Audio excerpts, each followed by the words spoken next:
Então vamos ler aí, segundo livro de Reis, capítulo 4, versículo 1.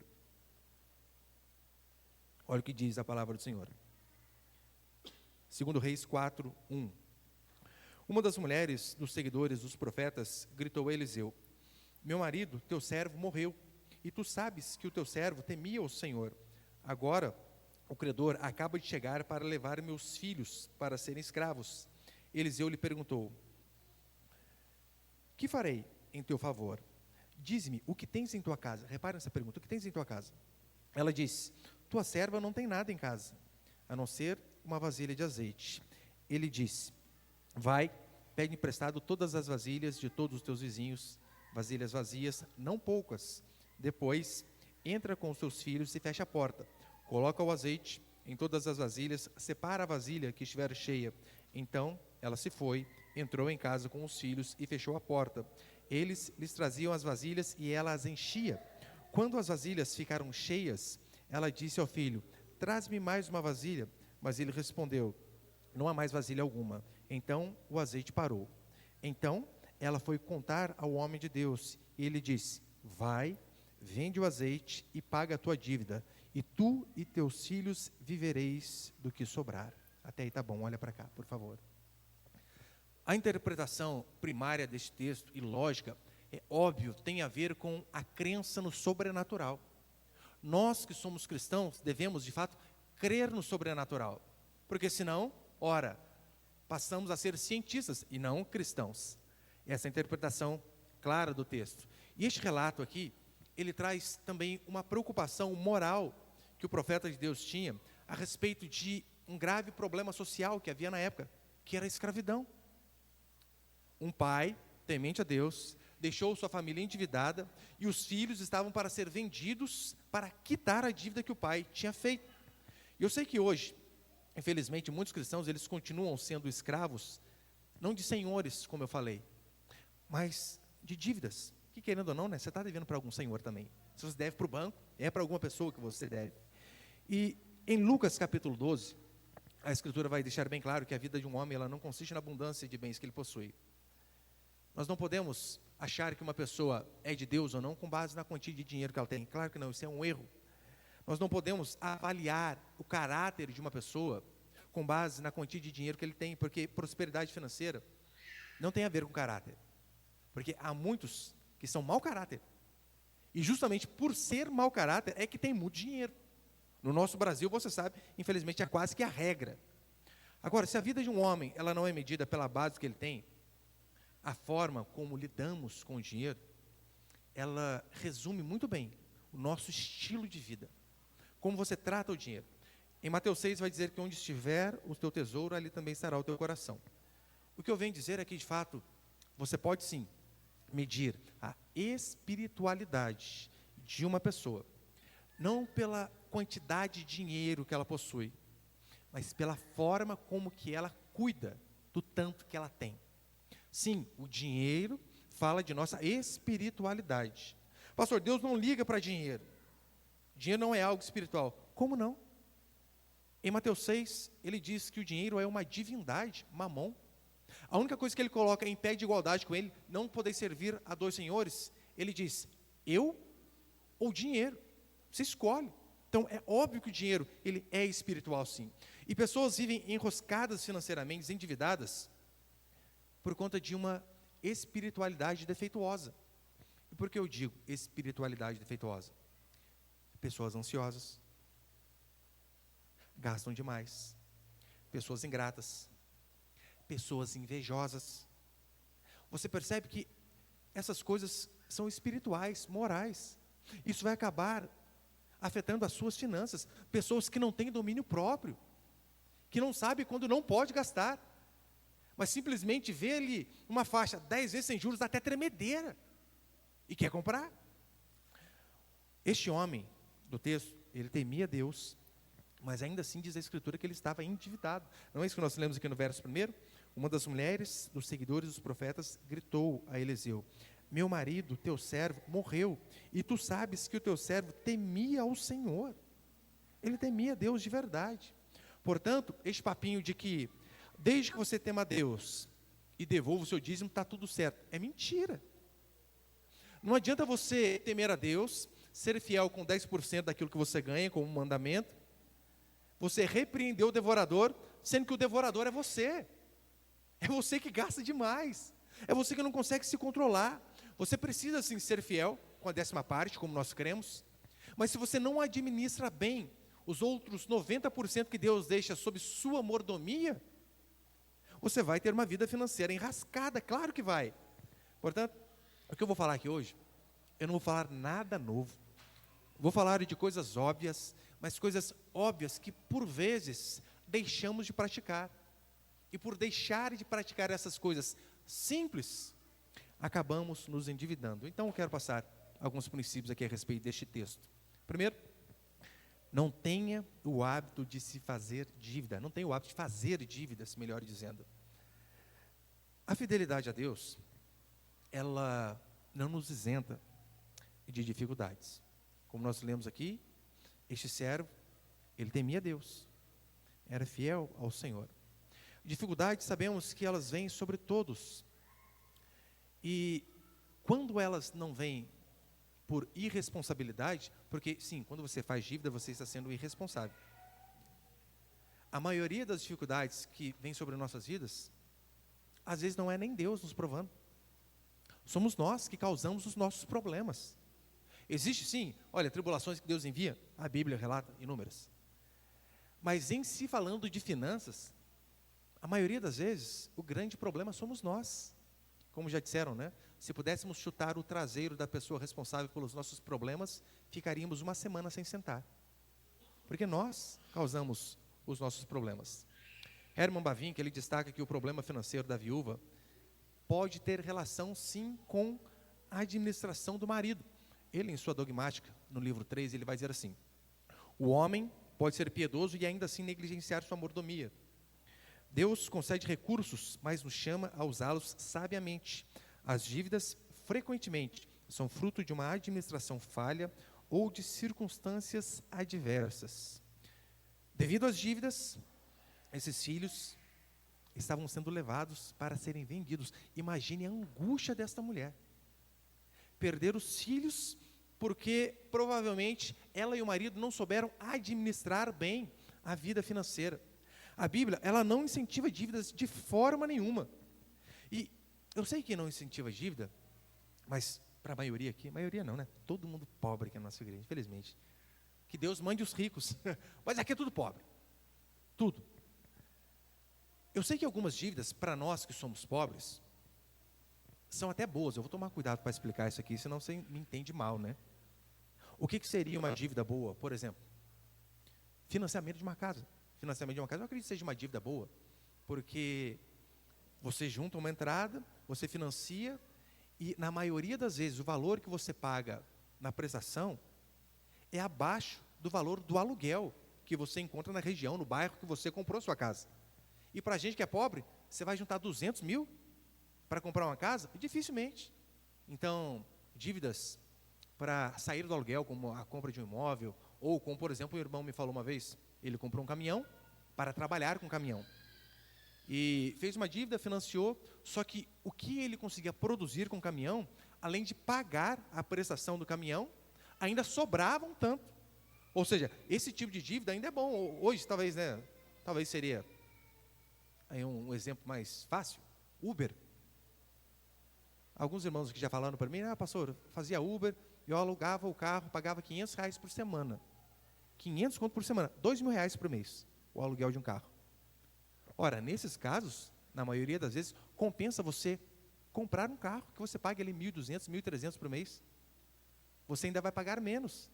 E o dinheiro do carro, você vai conseguir quitar e ainda ter alguma coisa para você.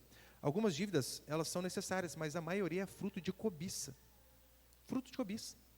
Se você for honesto com você mesmo, você vai ver que você e a maioria dos brasileiros, por que eles fazem dívidas? Eles compram o que não precisam, com um dinheiro que não tem, com o objetivo de impressionar quem não gosta. Porque parece ser vergonhoso. Calma aí, vamos, final de ano, na família de novo, com o mesmo carro que estamos há 10 anos? Aí faz o quê? Faz uma dívida porque está preocupado com o que o outro vai pensar. Isso é um absurdo. Ficar devendo, a Escritura vai dizer que é coisa de ímpio. Olha como que o salmista ele diz: o ímpio toma emprestado e não paga. Não podemos fazer dívida. O homem de Deus ele não deve nada a ninguém. Romanos 13, Paulo vai dizer: a ninguém deveis coisa alguma, a não ser a honra. E não só isso. Não devemos fazer dívida, como não devemos atrasar os compromissos que já fizemos. Crente com nome sujo é inconcebível. Com cobrança ligando diariamente na sua casa. É vergonhoso. Você precisa aprender a fazer aquilo que é correto. Provérbios, capítulo 22, eu coloquei ali, põe ali, por favor. Provérbios, capítulo 22, versículo 7. O rico domina sobre os pobres, e o que toma emprestado é servo do que empresta. Quem empresta é escravo. Assim como esta família, esta mulher e esses filhos, ainda hoje, quem empresta é escravo. Já viu, né? Hoje em dia, principalmente para quem tem serviço estabilizado, governo, alguma coisa assim, tem o famoso empréstimo consignado. Sabe uma das melhores definições de empréstimo consignado? Escravidão com data marcada. Você é escravo. Você sabe, todo mês é aquilo lá. Comprar a prazos e fazer empréstimos sem juros não existe. Não existe. É necessário que você aprenda, ainda que seja difícil, mas a cuidar melhor de sua vida financeira. O cartão de crédito, ele é um empréstimo. Você está... Eu vi uma vez uma pesquisa, dizia algo mais ou menos assim, que quando você compra no cartão de crédito, você tem uma sensação de que parece que você está enganando o vendedor. Porque, convenhamos, você vai comprar uma máquina de lavar. 2 conto uma máquina de lavar. Você juntar 2.000 e chegar e pá, na bucha, vai dar uma dor no coração, não dá? Ai. Agora, quando você passa aquele cartãozinho, não sai nada ali na sua frente, e você volta com um negócio desse tamanho para casa, parece que você enganou o lojista. Nossa, que trouxa. Olha aí. Até essa sensação é terrível.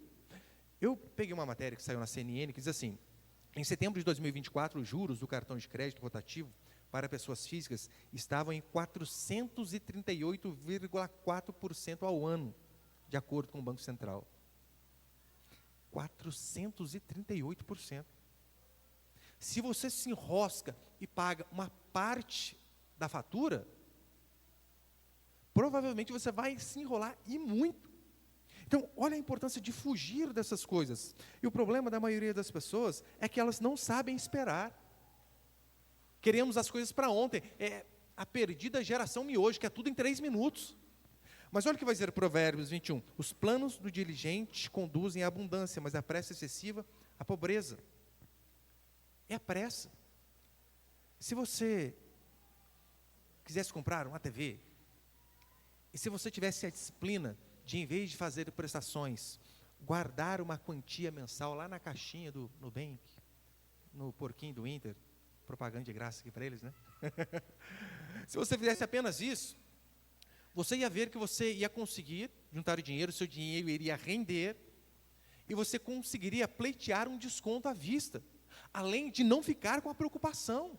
Então, é fundamental que você aprenda a controlar as suas dívidas, a se livrar delas, melhor dizendo. Porque uma das consequências das dívidas, como diz aqui o texto, é ser escravo.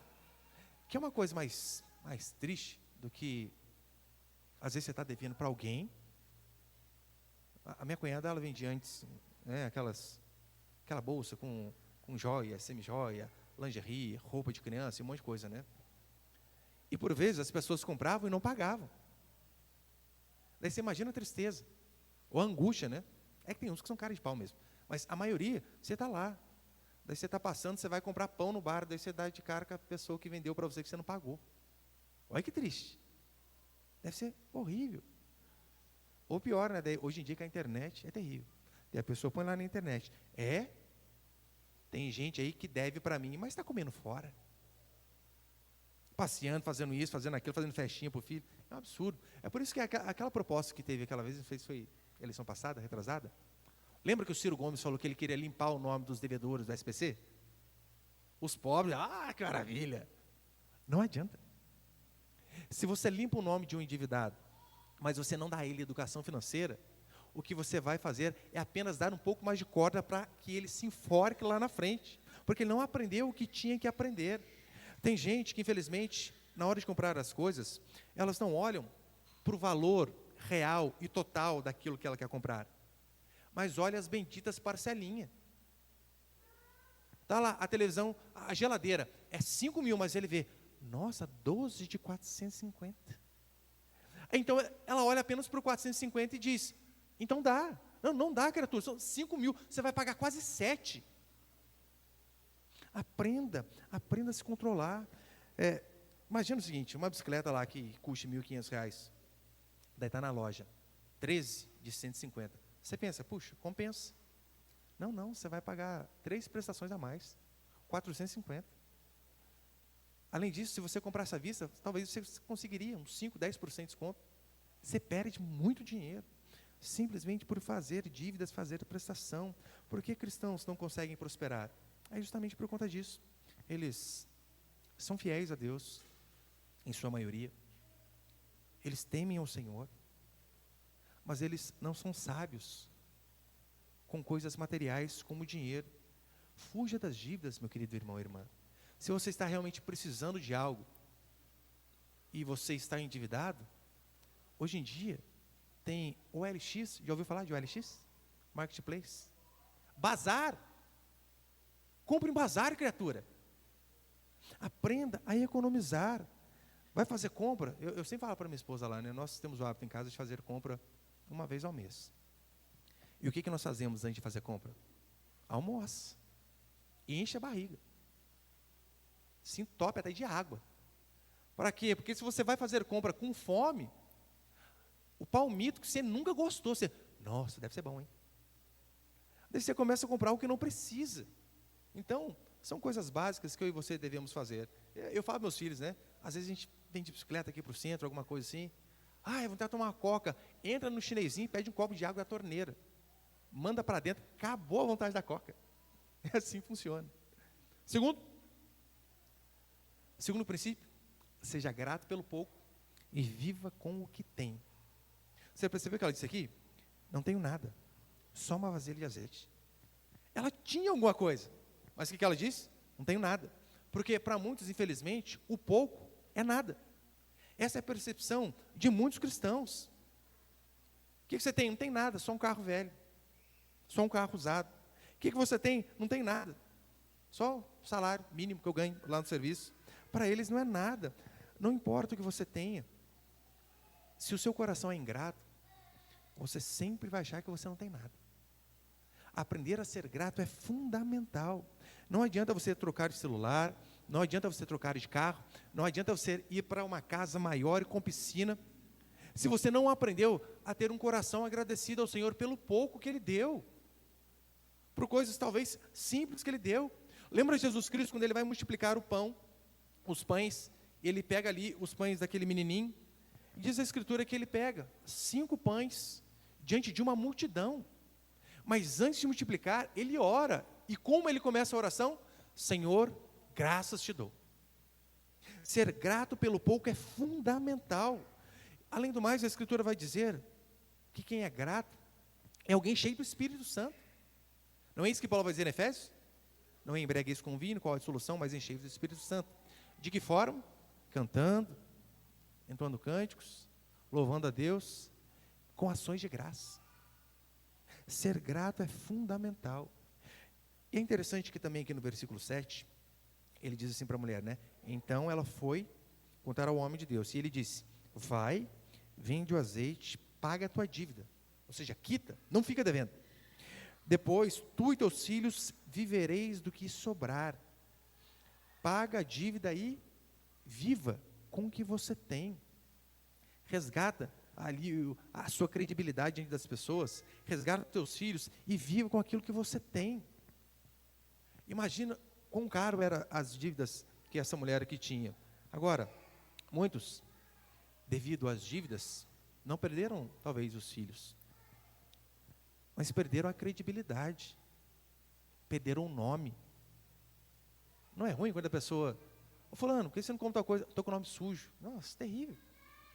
Perderam a credibilidade, por quê? Porque não administraram o dinheiro da forma correta. Tem um conselho mais sábio que esse aqui? Viva com o que tem. Meu querido, se você apenas guardar isso aqui da pregação de hoje, eu vou me dar por satisfeito. Viva com aquilo que você tem. Não tente impressionar as pessoas. Percebeu que o conselho aqui não foi: vende o azeite, quita a dívida e faz mais dívida. Não, não foi. Venda e viva com aquilo que você tem. Agora, o brasileiro parece que ele tem um demônio, que ele não vê a hora de acabar um carnê. Para quê? Para fazer outro. Para comprar a prestação de novo. Não consegue esperar de jeito nenhum. O pobre fazendo pobrice é terrível. Às vezes está lá, ganha R$1.500 por mês. E quer comprar um tênis de 1.500. O salário inteiro. Tem lógico uma coisa dessa? Não tem. Querido, se é pobre, você tem que comprar tênis de bazar. Na melhor das hipóteses, aqueles olímpicos de R$200. Tem. Mas ande de acordo com aquilo que você tem. Eu lembro quando eu morava com os meus pais ainda, tinha dia que as coisas estavam melhor, né? Daí o mês que a situação financeira estava um pouquinho melhor, tinha Todd. Todinho. Minha esposa fala, foi criado um Todinho, né? Fui. Mas quando as coisas estavam mais difíceis, minha mãe comprava um tal de Palate, o negócio ruim. Era só açúcar. Você colocava 5 colheres, misturava, o negócio ficava branco. Tanto é que durava o mês inteiro. Mas tá certo, não dá. Aprenda a viver com o que tem.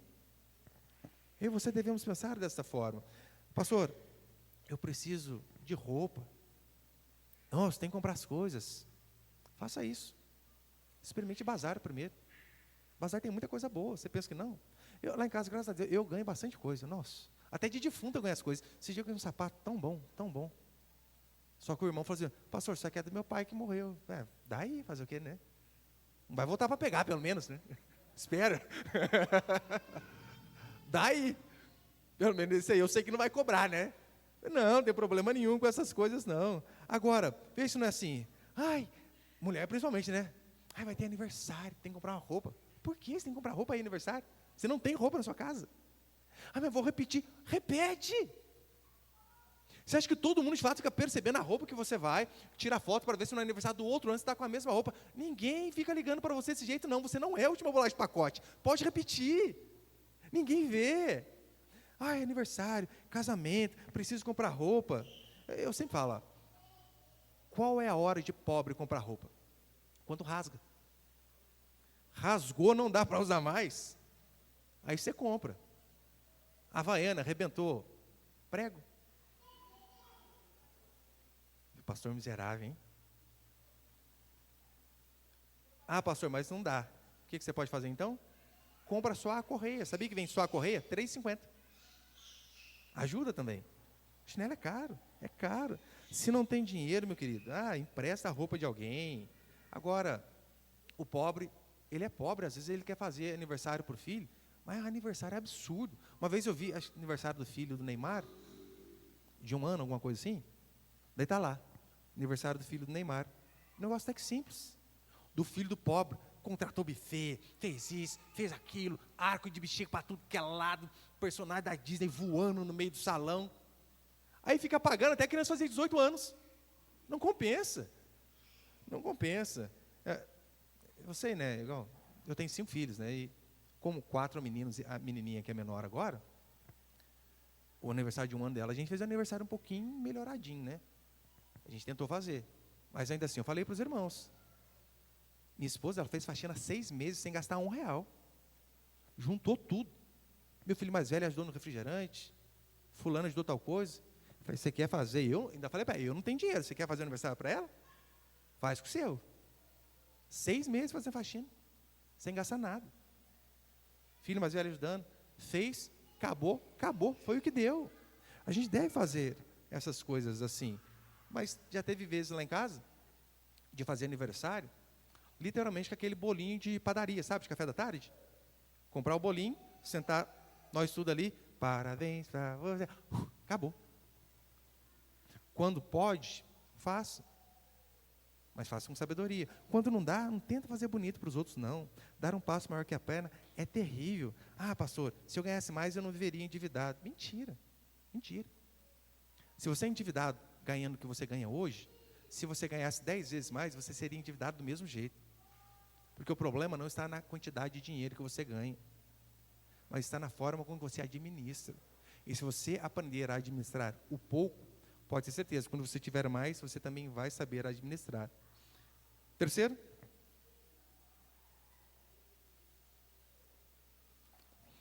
princípio, milagre é a bênção de Deus sobre aquilo que você tem. Versículo 2 vai dizer assim: Eliseu lhe perguntou: que farei em teu favor? Dize-me, o que tens em casa? Ela disse: tua serva não tem nada em casa, a não ser uma vasilha de azeite. Mas você percebeu? Este nada que ela tinha, a vasilha de azeite, foi através deste pouco que o milagre veio? Através daquilo que ela tinha. Deus, de fato, Ele fez o mundo do nada. Só que, para fazer milagres, como esses financeiros, Ele usa aquilo que nós já temos. O que você tem, meu querido irmão e irmã, que Deus possa usar para começar o milagre financeiro na sua casa? Olhe para aquilo que você tem. Pastor, eu tenho um curso técnico. Ora, já é um bom começo. Pastor, eu tenho um carro que dá para fazer Uber. Já é um bom começo, você tem algo. Ah, meu carro é muito velho, a Uber não aceita. Venda ovo. Carro velho dá para vender ovo. Põe uma cornetinha ali, pronto. Mas veja aquilo que você tem. Seja uma bicicleta, uma garagem, um amigo. Ah, eu tenho um conhecido que trabalha em determinada loja. Fulano trabalha em depósito. Ora, vá a essas pessoas. Converse. Se é um amigo que pode te indicar, se é isso que você tem, vá atrás dessas coisas que você tem. Não é possível, meu querido, que você não saiba fazer nada. Não é, apesar que essa geração Z hoje em dia não sabe fazer nada, né? Mas tirando esses jovens mocorongos dessa geração Z que a gente tem aí, via de regra, a maioria sabe fazer alguma coisa. Acho que pelo menos a sua unha você sabe fazer, você que é mulher. Ora, por que não treinar para fazer a unha dos outros? Geladinho. Faz geladinho. Faz alguma coisa. Meus cunhados vendiam pipa, minha esposa falava para mim. Era apertada a situação financeira deles. Ele sabia fazer pipa, fazia pipa de montão e vendia. Mas eu tenho certeza que você sabe fazer alguma coisa. E se você não sabe, bolo, meu Deus do céu, que criatura no mundo não sabe fazer bolo. Até eu não sei, né? Mas a maioria sabe. Pelo menos bolo. Faz bolo e vende. Se você não sabe fazer nada, vou te dar uma dica de ouro. Entre no YouTube e pesquise. Você aprende a fazer qualquer coisa lá. É necessário apenas que haja boa vontade.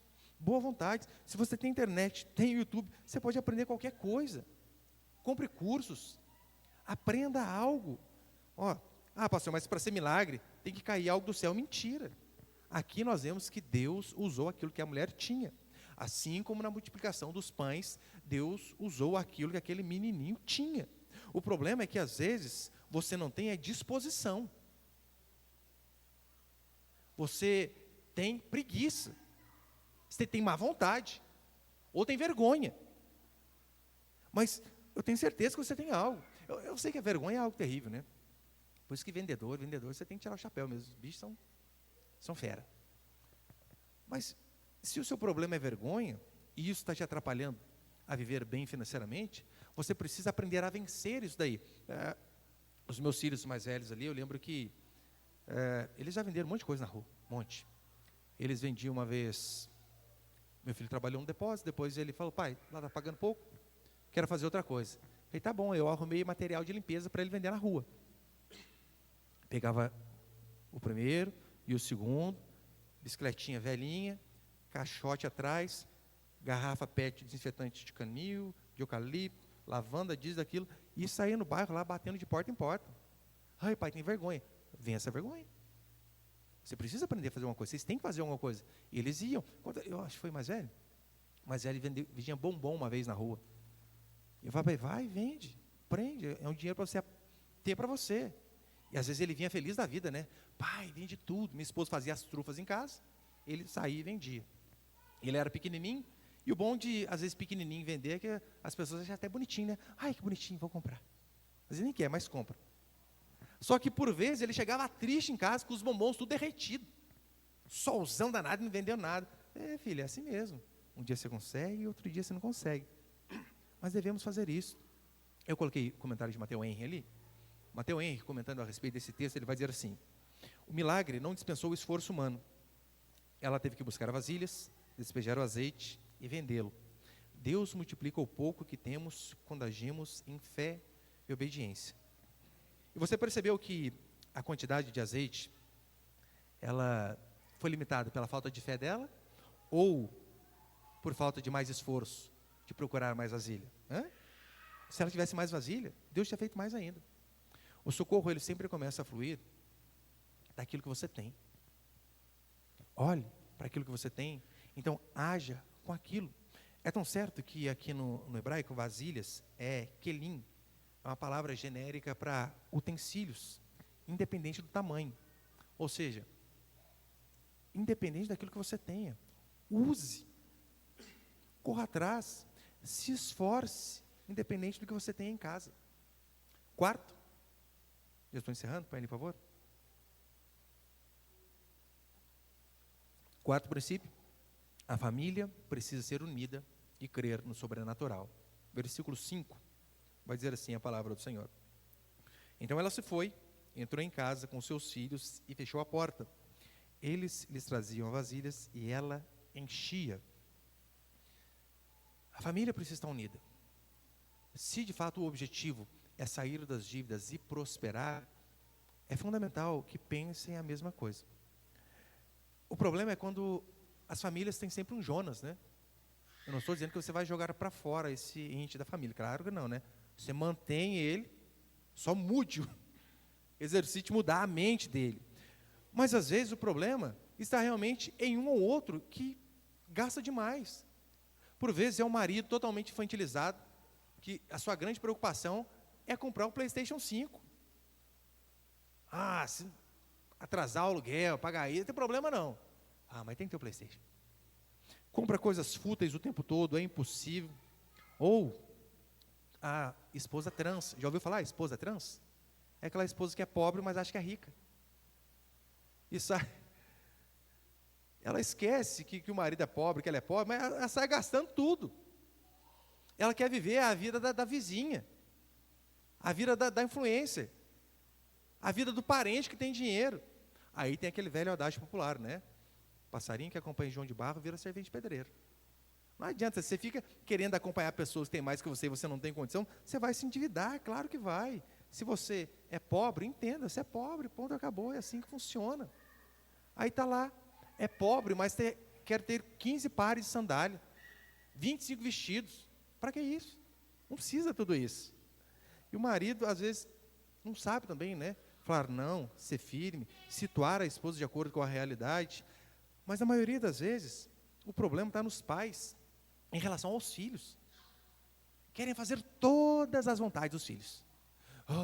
Aquilo que eu não tive, eu vou dar para meu filho, para minha filha, meu fofucho, como diz a Daíla. Vou fazer tudo. Mas a questão é, você tem condição de fazer? Se você não tem, não faça. Mas não se endivide por conta dessas coisas. Agora, dá tudo que a criança pede. Senão ela fica com vontade. Eu tenho um monte de vontade. Eu não tenho tudo que eu quero. Agora, eu tenho vontade de um monte de coisa. E meus filhos não podem ter vontade? Claro que pode, vai ter. Ande de acordo com as suas pernas. Você não pode dar tudo. E você nem tem condição de dar tudo. E além do mais, você sabe, né, que criança, o bichinho consumista é criança. Você vai ao supermercado, compra esse. Não. E esse? Não. E esse? Não. Ela não está com vontade, ela só quer testar você. Daí, às vezes, como fica pedindo, tá dizendo, vai, compra logo. Mas criança é consumista por natureza. Criança vai ficar com desejo, deixa ela ficar com desejo, é bom para ela ver que a vida é difícil, gente. Elas precisam aprender desde o início. Por mais rico e próspero que você seja, você não deve dar tudo de mãos beijadas aos seus filhos. Por quê? Porque se você fizer assim, eles não vão aprender o valor de esperar, de saber que não se pode conquistar tudo, o valor de que para tudo há um tempo. Faça assim, ensine o seu filho a trabalhar, dê pequenos serviços a eles, ainda que sejam pequenos, mas de acordo ali com a idade, com a habilidade de cada um, eles primeiro precisam aprender a ter funções em casa. Como uma vez, né, o pessoal me xingou de montão na internet, porque eu fiz um artigo lá dizendo assim, meus filhos não são hóspedes em minha casa. Pensa que aqui é hotel? Pai, quero tal coisa. Mãe, faz comida. Não, vai trabalhar, vai ajudar, claro que vai. Vocês têm que ficar aqui em casa, mas vocês têm que ajudar de alguma coisa. Daí está lá, às vezes, a menina com 15 anos, não arruma nem a cama. Faz nada. Não consegue levar um lixo para fora. Lá em casa, pelo fato de ter bastante filho, né? Vocês me perdoem, né, às vezes, ficar dando esses exemplos aí. Eu não gosto de ficar dando exemplo pessoal. É que é só para ilustrar mesmo, não é para mostrar que é melhor, coisa nenhuma. Tanto é que eu cito coisa que deu certo e cito coisa que deu errado. Lá em casa, como tem bastante filhos, né, é quase que linha de produção. Se um faz comida, o outro lava. Se um lavou, o outro seca e guarda. Porque eu vou deixar a minha esposa fazendo tudo com um monte de marmanjo dentro de casa? Não. Vamos aliviar sua mãe naquilo que a gente puder. Vocês precisam ajudar. Então, é assim que funciona. É o de 7 anos, lá em casa, o Arthur, ele é um encarregado do lixo, né?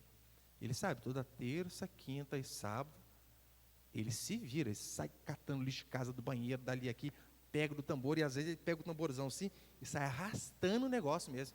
Pai, me ajuda. Eu falei, não vou ajudar não. Vai lá você. Sua função. Só quando eu vejo que às vezes tem alguma coisa quebrada, né? Copa, alguma coisa assim de vidro, ali, eu ajudo. Do contrário, porque no começo, sabe o que ele falava? Pai, não dá. Eu falei, por quê? Eu não sei amarrar. Aí eu ensino, não tem problema não, vem aqui. Ensinar você a dar um nó aqui. Ensinei uma vez, não aprendeu. Ensinei 2 vezes, não aprendeu. Eu vou ensinar quantas vezes forem necessárias. Porque eu tenho aquele princípio. Ensine 1000 vezes, se necessário for, para você não ter que fazer 10.000 vezes. Então ensina. Eu sei que é muito mais fácil você chegar e você fazer e ficar melhor. Só que não, ensine 1000 vezes para você não ter que fazer 10.000 vezes. Ensina, ensina, ensina e pronto. Pode ter certeza, as crianças vão aprender. A família, ela deve estar unida ali. E por que é importante você aprender a colocar os filhos, principalmente crianças, né? No local correto, ensinar eles a se frustrar, aprender que eles não podem ter tudo, porque hoje os seus filhos pedem salgadinho no supermercado. Adolescente vai pedir o iPhone. Então, se você não aprendeu a falar não quando era pequeno, quando for grande, esquece. A família deve estar unida com o mesmo propósito. E, irmãs, não fiquem bravas comigo, né? Mas, via de regra, né? Você sabe que as mulheres tendem a gastar um pouco mais. Na casa de a maioria, pelo menos é assim, né? É um shampoo, é um condicionador, tipo de cabelo, daí tem o sabonete íntimo, tem o sabonete para a mão, tem o esfoliante para os pés, tem o sabonete corporal. Homem já é mais fácil, né? Você pega o Francis, o sabonete, você lava a cabeça, o corpo, o pé, tudo. Resolve. Mulher, via de regra, né? Gasta um pouco mais ali, o homem é mais simples. Homens, via de regra, gastam a roupa, né? Usam a roupa até gastar. Antes a gente fazia bazar, né? A gente é uma igreja pobre, mas antes a gente era quebrado. A gente precisava fazer bazar para complementar o aluguel, pagar as coisas. E é impressionante como você via roupa de mulher. Homem era um pouquinho assim. E a maioria tudo velho, escangalhado. Porque a gente usa até o fim. Homem assim, roupa nova. Usou. Não é mais nova. Vira roupa de ficar em casa. Usou. Vira roupa de dormir. Usou. Não dá para costurar mais? Aí fazer o quê, né? E a gente doa para o bazar. Vai que tem cadê, né? Desse tem que jogar fora, não vai ser tão muquirana desse jeito aí. Mas é fundamental a família estar unida ali em prol, né, do mesmo propósito. Porque se a família não se unir, se um estiver remando contra, dificilmente todos vão prosperar. Então é necessário, né, que você sente, converse, explique. Quantas vezes já tive conversas assim com minha esposa, com os meus filhos, de reunir e falar, olha, coisa está feia. Isso aqui não é ilustração, falei de verdade. Falei, ó, a gente está meio apertado, para a gente não se endividar, a gente precisa cortar gastos. Eu lembro que a minha esposa, ela lava a roupa todo santo dia, porque 5 filhos também, né? Todo dia tem roupa. E eu percebi que a conta de água estava vindo muito alta, porque todo dia usando a máquina. Aí eu fui, comprei aquele tamborzão de 200 litros, coloquei do lado da máquina, encaixei o negócio ali. Falei, Raquel, agora a água vai, caiu ali, você usa de novo. usa segunda vez. Terminou, ela lava o quintal com aquela água. O quintal ainda fica cheiroso, cheiro de amaciante. Precisa fazer isso. Eu falei, vamos fazer isso aqui agora. E outra coisa, quando a luz está alta, a partir de agora, os homens tomam banho frio e só sua mãe e sua irmã podem tomar banho morno ou quente. A gente vai tomar frio. É assim. Corta a despesa, vê o que dá para fazer, come menos fora. Mas é necessário que, por vezes, nem que seja por um período, que se aperte para que pelo menos se saia das dívidas. E além do mais, né, a gente tem que de fato crer no sobrenatural, como diz o texto aqui. Olha, Deus não vai fazer cair dinheiro do céu, mas eu tenho certeza que Ele pode dar a mim e a você sabedoria para que possamos administrar melhor nossas finanças. Coisas básicas, né, como essas daqui que eu estou falando. Além do mais, é necessário, tudo que você for fazer, meu irmão e minha irmã, orar. Ore. Às vezes vai trocar de carro, não ora. Vai comprar imóvel, não ora. Vai entrar no emprego, não ora. Ore, ore, fala, Deus, tem misericórdia da minha vida, me ajude, né, que isso aqui seja algo bom, não seja ruim. E creia que Deus pode fazer o impossível, que Deus pode suprir as suas necessidades, e como o irmão falou aqui, na hora dos dízimos e das ofertas. Claro que Deus pode. Deus faz isso. Mas é necessário que façamos aquilo que está ao nosso alcance também. Portanto, fuja das dívidas, seja grato, aprenda a viver com aquilo que você tem. Não se preocupe em impressionar os outros, mas viva com aquilo que você tem. E além do mais, a família precisa ser unida e crer no sobrenatural. Aquela mulher, ela teve fé. Ela deu ouvidos a Deus através da boca do profeta. Foi Deus falando com ela ali. E a consequência, por ela ter fé em ter ouvido o homem de Deus, é que ela avançou, que ela prosperou. Então, se nessas semanas, nesses próximos domingos, nós estamos ensinando a palavra de Deus a respeito de finanças, e você der ouvido, pode ter certeza, Deus vai abençoar você financeiramente também. Vai ser da noite para o dia? Não, não vai. Por vezes, coisas são demoradas. Você, anos fazendo coisas erradas, não é no estalar de dedos. Mas se você tiver paciência, fé, e você aprender, levar a sério esses princípios que a Bíblia nos ensina, pode ter certeza, você vai ter sua família próspera. Seremos uma igreja próspera. Teremos para ajudar aquele que precisa, porque um dos objetivos da prosperidade é este, é ajudar o necessitado. E que Deus de fato possa abençoar, não só a nossa alma, não só a nossa espiritualidade, mas também as nossas finanças e a nossa vida material. Amém, meus irmãos?